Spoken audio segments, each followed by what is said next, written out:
Hi, I'm Laura Gassner Otting, and I am the author of the upcoming Wonderhell: Why Success Doesn't Feel Like It Should and What to Do About It.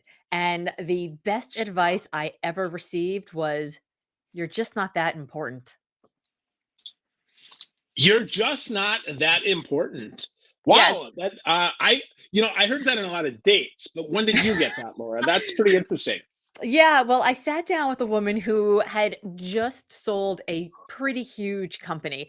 And I was like, I got all these problems. Everything's hard. It's really tough. And she's like, Laura, I don't understand.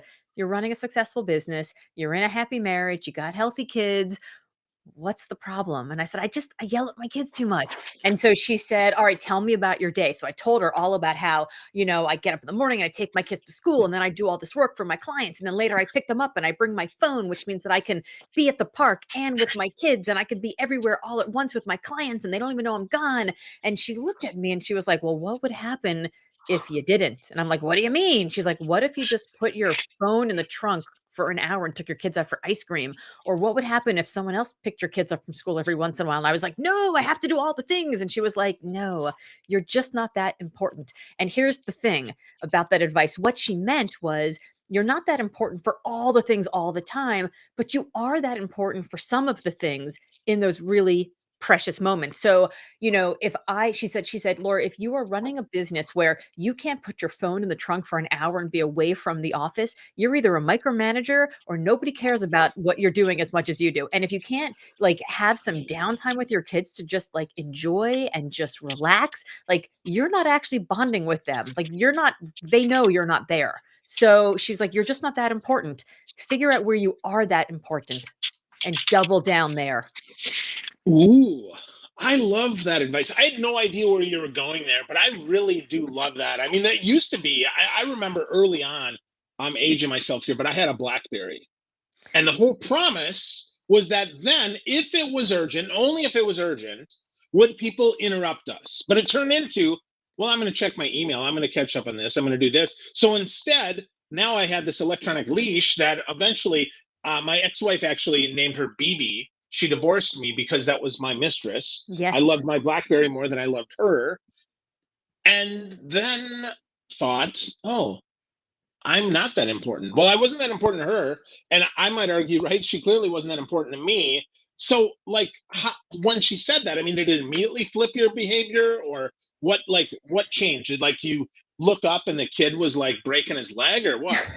No, it's funny. She said, what if you took your kids out for ice cream? And I was like, no, sugar is terrible for kids. And she's like, what if you just put them in front of the TV for an hour and let them just watch Sesame Street while you did some work? And I was like, no, TV is terrible. Meanwhile, I find out later that like her daughter was the head of children's programming at Sesame Street or something like that. So like, oh, okay. But so the next day, I picked my kids up from school and I told my staff, I was like, hey, I'm going to be, off the grid for an hour. Put the phone in the trunk, took my kids for ice cream. And we had so much fun. And I came back and I picked up, and it was again dating myself. It was my trio.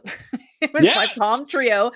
And there were a bunch of messages, but none of them were that important. And here's what that led to. It led to me going into clients, and when they would call us back and they'd say, "Yes, we want you. Like we love your pitch. We want to hire you." I would no longer say, "Great, we'll get you a contract by this afternoon." Instead, I would say, "We'll get you a contract tomorrow, or we'll get you a contract by the end of the week." And they were like, "Okay, that's fine." And what I realized is that, we all put these deadlines on ourselves, and we speed up and we keep making the wheel go faster and faster. But a lot of times, the doors from hell are locked from the inside, right? So a lot of times we're the ones who are doing it. The other thing that it did is it made me realize, when I was racing to pick up my kids from school one day and the head of the PTA was coming out and she was like, Laura, we just lost the chairman of the bake sale. Would you do it for us? Instead, I could just be like, no. In fact, I can't, because here's what would happen. I would say yes. And I would be like, okay, that's going to check the quality time with kids box.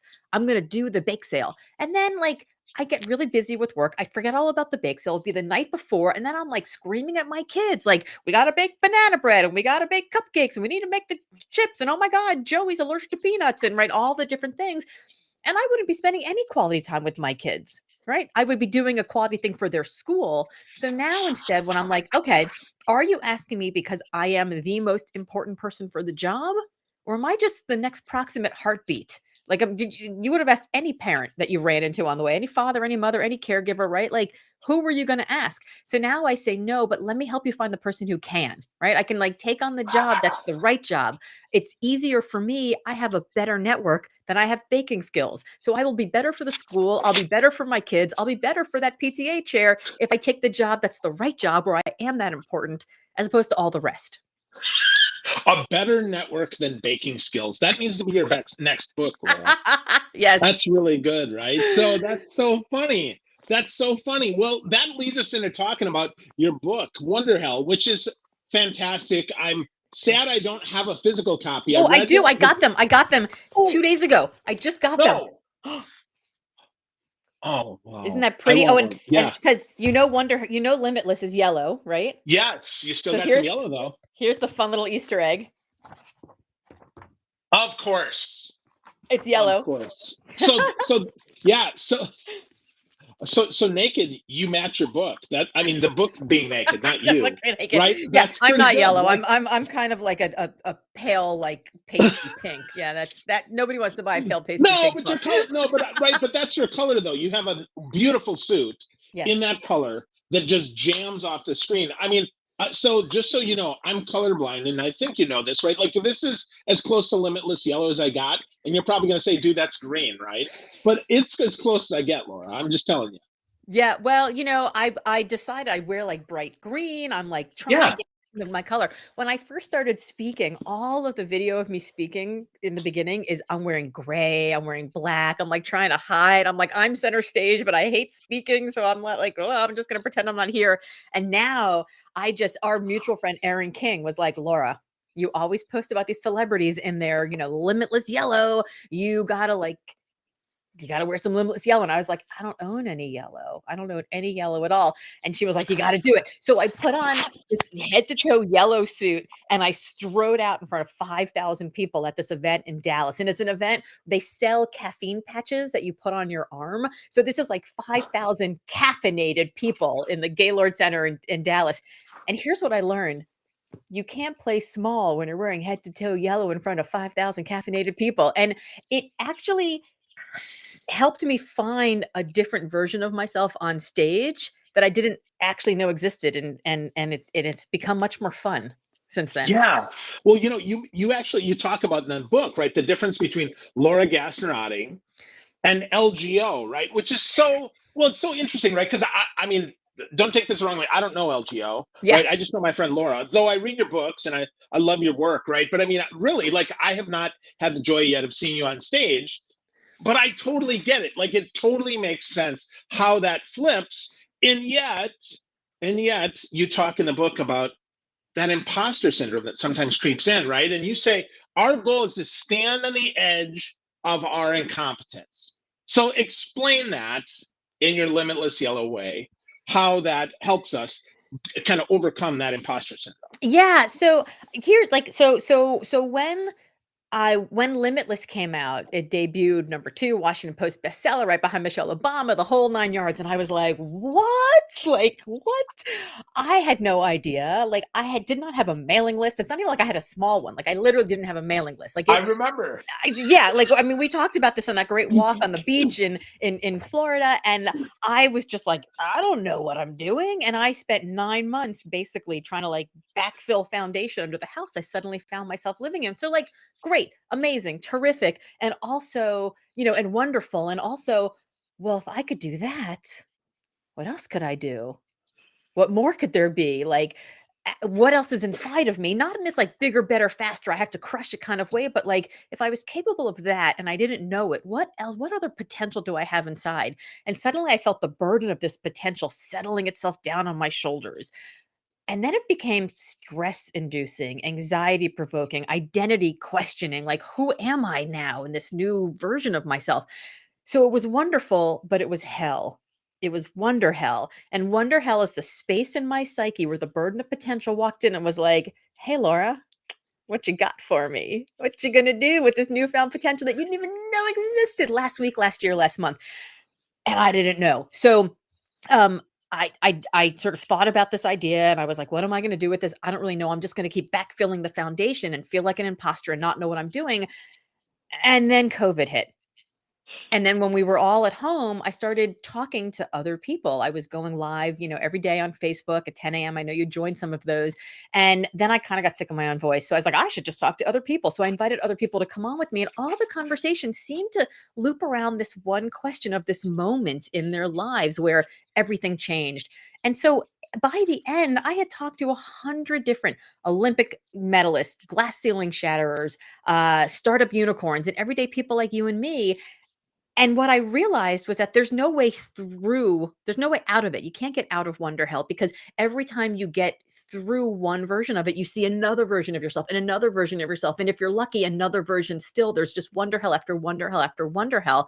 So it's not about getting through it. It's about learning how to live in it and enjoy it and embrace it and look forward to it and plan for it and thrive in it.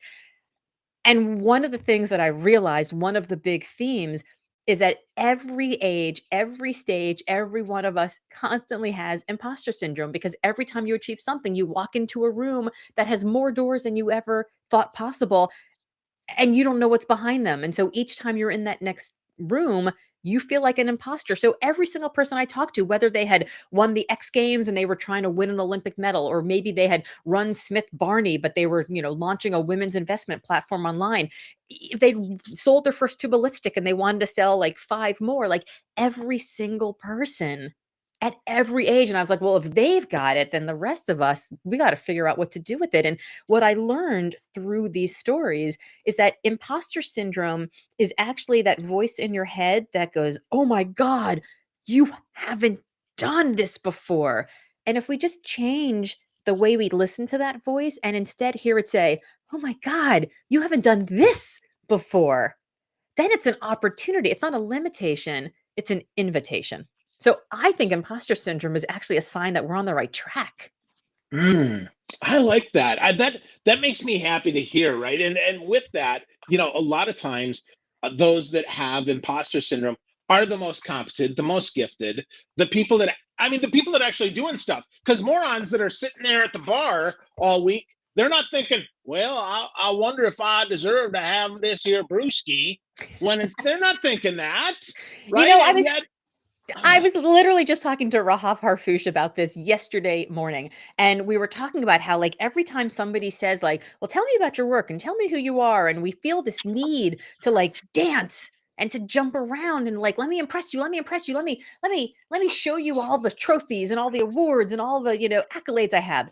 And really, what we should be doing is saying, like, "Well, what confuses you about my work, or where are you getting lost?" Like, we should ask them because the reason that I personally feel like sometimes I'm not enough is because I'm a student of the work that I do, right? I know that my book is good, but I know it's not the best book out there. I know that I'm good on stage, but I know I'm not the best speaker out there. And why do I know that? Not because I feel like an imposter, not because I don't feel good enough, but because I study all the other people who do really great work because I want to learn from them. So I'm constantly on this asymptotic curve where I'm never going to be perfect because I'm always learning from other people who are ahead of me. So I think the very fact that we have imposter syndrome is a sign that we are sentient humans who want to continue to grow and evolve and learn and get better and get better and get better. yeah, and because we're not egotistical a-holes either, right? I mean, we might have a Yeah. little bit of egotism. You have to have a little bit to get on stage, to have a show, to have a conversation, to write a book. I mean, who am I to write that book? Well, who am I not to write that book, right? I mean, that's the thing there. But with that, we have to lean into who the hell we are here, and I Yeah. love that, right? You talk about that in the book. I'm gonna add an two letters after this. You talk about being unapologetic, and I'm going to say being unapologetic AF. Like, take that up, right? And Yeah. you tell the story of you and your husband. And before I let you tell that story, I just have to tell you, it's not fair that you're so damn good at writing, because this book is even better than Limitless. And I never thought I'd say that, Laura. You know that I love Limitless. I had you on the show. I read it. I loved it. I spent my own money to buy a copy of a Limitless. And I was like, okay, well, I love you, Laura. You're going to be on my show. We're going to talk about this Wonderhell. But it's not going to be better. I'm wrong. So I just want to say shame on you for being so damn good.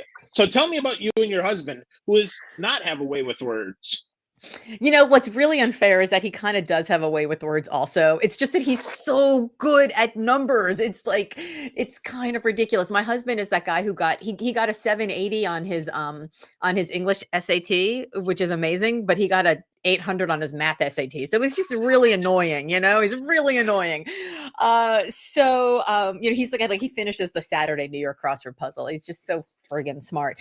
But he is a savant when it comes to numbers. And the story I tell in the book is how people will say to me, like, wow, Laura, like, how long did you work on that story? And how long did you think about that concept? And I'm like, I don't know. I just thought of it. Like, it just comes to me.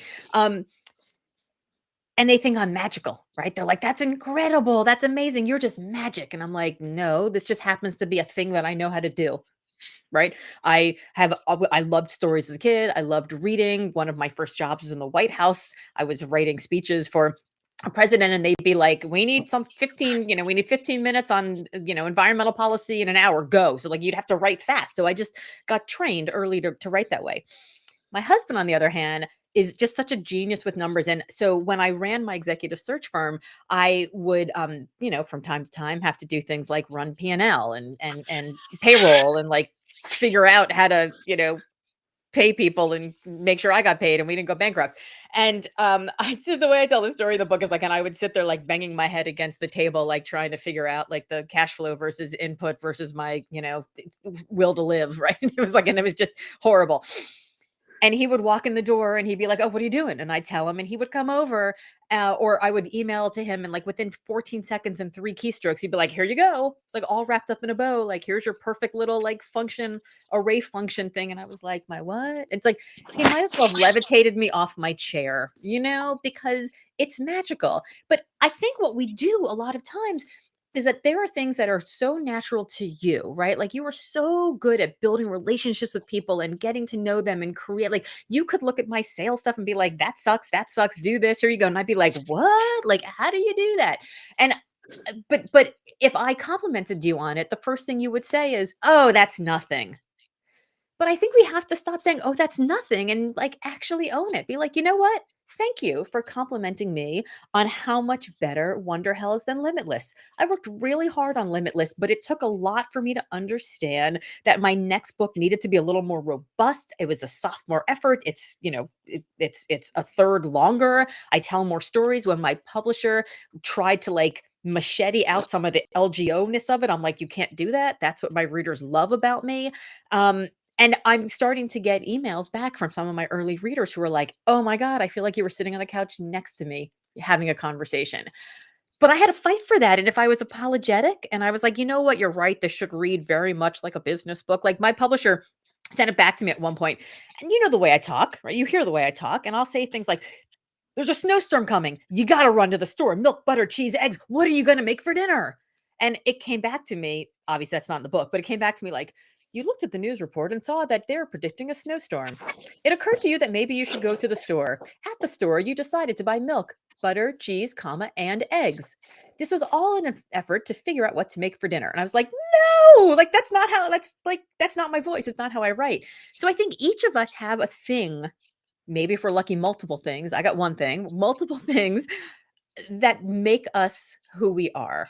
And everybody wants to be special, but nobody wants to be different. And I say, like, be different and be unapologetic about the thing that you do that makes you different because that's the thing that makes you special.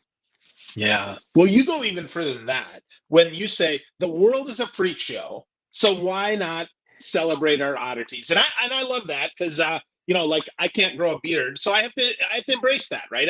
I'm never going to be the hirsute lumberjack. Instead, I'm gonna be the brightly bespectacled and colorful whatever I am, right? So yeah, But it works but for you. It's amazing for you. It's part of your logo. It's part of who you are. I don't even know if I'd recognize you if you walked up to me at a party without your bright glasses on. I mean, it would be really awkward because I would not recognize you at first, and you'd be like, "It's hello, it's Phil." Yeah, hey, what's up, Laura? Yeah, no, so with that, right? So how do we do that, right? Like let's break that down a little bit. yeah. We say that, right? Celebrate our oddity. So how do we do that when we're going through Wonderhell? So, I think that the hardest thing is actually just to like start, right? Like I always say, like the hard thing about hard things isn't the hard, it's the doing. And what I have learned in 20 years of doing executive search and interviewing thousands of people about their careers is that there is not a single interesting person who I interviewed who had a direct path. Like all the most interesting people took left turns and right turns and U-turns, and that's what makes them interesting. Like the stories we love to tell at cocktail parties are not the stories of our greatest achievements. They're the stories of where we like fell apart and face planted. Everybody wants to hear those stories. People love the journey. So I think figuring out what you love to do and just starting to just live into that space. You know, the internet is an amazing place because you can find all sorts of other people who love that whatever tiny little weird thing is that you like to do. That's so cool. The other day I posted a picture on Facebook of like me wearing my like giant reading glasses because I can't see anything, and I was doing needlepoint and I was like, it's all glamour all the time over here. And a bunch of people were like, oh my God, I love your glasses, needlepoint, how fun. But a handful of people sent me DMs and they were like, I didn't know you needlepointed. I needlepoint. Let me show you what I'm working on. And now I have this like little group of people and we're all texting each other about our weird ass needlepoint habit. So yeah. I think, it's a very simplistic answer, but a lot of times it's just doing. Yeah. Yeah, I think so. I mean, and that's it's so powerful to get the heck out of our own way. And instead of expecting, and you talk about the secret in the book, which actually totally makes me laugh, by the way. Oh, yay. So I thought about this, and therefore it happened to me, as opposed to I thought about this and I took some action, and therefore it started the path in motion, right? That's the secret of the secret is go do something, Yes. right? Well, I think that it's very funny. So, I was sort of fascinated by people who just seem to be lucky. Like, there just must be people who are just born lucky. Like, I wasn't born lucky. I have an older sister who was born lucky. Her name is Karen, and we always say, like, "Here comes Karen." It's like, "Oh, there's a hot new restaurant that's opening up. You can't find a reservation for like a year." My sister's like, "Yeah, we should eat there tonight. I'll just call." She calls and they'll be like, "Oh, we just had an opening at 7 p.m. Here comes Karen." It's like she just walks through life in this way where things just happen for her. And I'm like, how does that happen? How does she do that? And what I learned in this research is that you don't make your own you're not just lucky, you make your own luck. So she can make her own luck because if she calls enough times, she gets rejected enough times, she knows what to say to make it work. She knows how to talk to the people at the front desk to get the upgrade to first class. She knows how to like she just always gets the corner suite because she's done it enough times and she's observed and she's looked that she knows how to like work the system. So she's in the doing. And I think we can make ourselves lucky by number one, being optimistic. So she doesn't walk up going, well, I know you don't have any tables, and you probably can't do this for me, but right. She just goes in assuming things are going to work out well. If she assumes that she's going to work out well, she'll actually make the phone call. Like I assume things won't work out well. So I'm like, oh, they're booked for 3 years on the internet. I won't even call. So of course I'm not going to get a reservation, but she tries. You can also say yes to things. So maybe she doesn't get into that restaurant, but she goes to some other restaurant. And then while she's there, she meets the general manager who happens to be best friends with the general manager of the fancy restaurant, right? So she now has the connections. And so she's put herself sort of in the deal flow. So when she says, oh, I really wanted to try that, but we can't, when friend number one gets a text from friend number two, we got a cancellation tonight. And he walks over to the table, hey, you can go, right? So people aren't lucky. They make their own luck by doing it. And then you're talking about the secret behind the secret. We think like, oh, I've just manifested my perfect spouse, or I've manifested a trip to Japan, or I've manifested the promotion. It's like, no, you haven't. Your brain gets something like 7 million bits of data every single second, but it can only process 50. So when you write your wish on your vision board and you're like, in your glittery font and your cursive, you're not making it happen. You're just in telling your brain to filter through all that information and pick these specific bits. So it's not like you manifested the bus going by with the sale on the trip to Japan. You've just told your brain to notice that. It's not that you've manifested your perfect spouse. You've just told your brain that when you're in your Starbucks line and you look up from your phone for a second, to not think about the email you need to send, but to notice the really cute person right in front of you, right? So it's we can train our brains to see more opportunity, and when the brain sees more opportunities, then it says yes to more opportunities, and then we can create this luck that we think is just this magical, mystical thing that people just manifest out of thin air. Oh, so I can't just be lucky. All right, I got it. So that's disappointing. I Sorry, mean, Laura. you can be luckier, right? So if you're There someone you who go. has made their own luck, you can take advantage of more and more and more of it, right? And by taking advantage of it as yourself, as your full freak show self, you actually will do better. Like I tell a story in the book about Lydia Finette, who runs all of the nonprofit auctions for Christie's auction house. And when she first started doing it, she would walk in all like tuxedoed and staid and serious, like all the like old British dudes that were doing it. And she's not an old British dude. And so she tried to do those auctions and she was fine. She did well. But one day when she was super pregnant, she made this kind of, self depreciating joke and people laughed. And she was like, oh, I can be funny. That worked. That got people engaged. Cool. So then she did it again and again and again. And now she just goes out on stage as the full her. And she's even more successful. So you were lucky and you can be luckier. If she was successful, she can be more successful. Love that. That's encouraging. So with that, as we kind of take this home, first I have to say the book is gorgeous. Forget about the content. But as you look at it, the cover is beautiful. You've got some amazing graphics in there. So tell me a little bit about the graphics in there, Laura. How those kind of came about and what the idea is behind that, because I absolutely love that. And I want to let you talk about it because I know you've Sure. got more to say than me.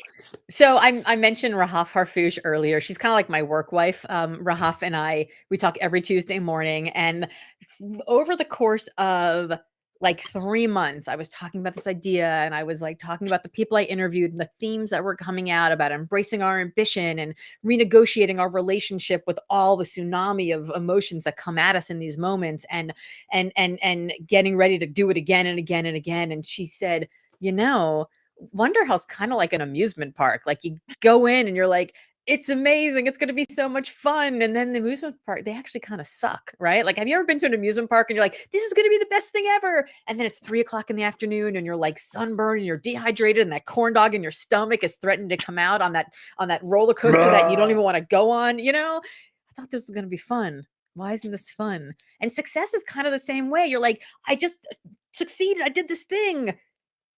Why is it harder? Like, which I thought it was going to be fun. Why is it not fun? So she said, it's kind of like an amusement park. You've got like Imposter Town and Doubtsville and Burnout City. And she's like, you should make a big map and just be like, you are here. So Wonderhell, you are here. And so there's this whole map that has all the different rides. And so the book is in 3 sections: Imposter Town, Doubtsville, and Burnout City. And then each town, as you know, has 5 rides. So all the different rides representing all the different emotions that you experience as you go through Wonderhell.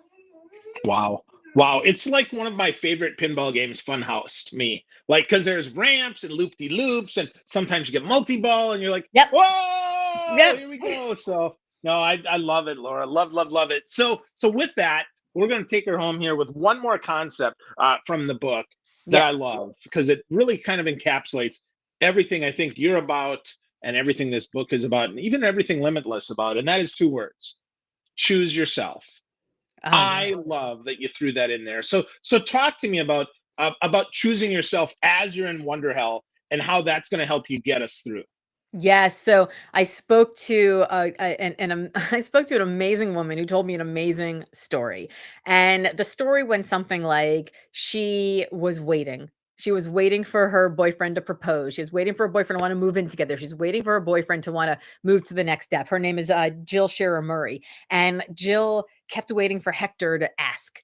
And, finally one day, a real estate agent friend of hers called her up and said, there's an apartment available. She turned to Hector and she says, what do you think? And expecting for him to be like, not yet, not yet, not yet, like he always did. He said, yes. So the next day she shows up at this apartment. The real estate agent is there. She's there. Hector's not there. They reschedule for a couple hours later. She's there. The real estate agent's there. Hector's not there. And after like doing this 2 or 3 times, she's like, you know what? I'm done. I'm done choosing everyone else. I'm done choosing his not yet, and I'm ready for my right now. And so she broke up with Hector. She restarted her entire life, and within 6 months of doing that, met the love of her life, and is married and is happy. And it took her not prioritizing everybody else first and letting go of who she thought she had to be so that she could become who she actually could be. It's beautiful. That is beautiful. And I think a lot of us do that, right? I mean, think about how much time you spent, Phil, filling in everyone else's boxes, like trying to be what everybody else wanted you to be until one day you were like, all the boxes are full, but I still feel empty. Maybe I got to figure out what I want. Yeah. Yeah, no, and I think that's a great way to leave it with folks because there's so much there that they can use. The book is, again, fantastic. I recommend people get it, right? You go to wonderhell.com. You can get to know more of my friend Laura Gassner Otting and get to know more of the book. Get on the roller coaster, though, friends. If you're listening to this, my big advice from Laura's book is get on the damn roller coaster. Like, do the work, take an action and choose yourself. So, Laura, if you had one thing that you'd like to impart on folks, one more insight maybe for folks to encourage them that Wonderhell is going to be something that they're going to enjoy, maybe not at the time they're going through it, but at the other end, what would that be? Well, I would just say this. Everything that we read out there is like, crush it and hustle harder and lean in, or it's like, wash your face and stop apologizing. And at the end of the day, all of that stuff either tells you to hustle harder or to like eat, pray, love, right? Like, what about in the middle where we don't have one of those choices? And the choice that we have pretty much every single day is to be in this liminal space in the middle. And nobody likes the uncertainty of the liminal space. I'm not here, I'm not there. So, what I would say is based on these 100 conversations that I had with people, I think it would probably behoove all of us to stop trying to survive these moments, but learn how to thrive in them so we can actually enjoy the ride. Yeah, yeah, that's great. Friends, learn to enjoy the ride. Get yourself some more Wonderhell. Go to wonderhell.com. Get to know my friend Laura Gassner Otting more and choose yourself. You can do this. Laura, as always, it's a joy to talk to you. Thanks so much for writing a great book, and thanks for spending time with me today. Thank you so much. It was so much fun. Yeah, it always is. Thank you, Laura. And thanks everyone for listening, for watching.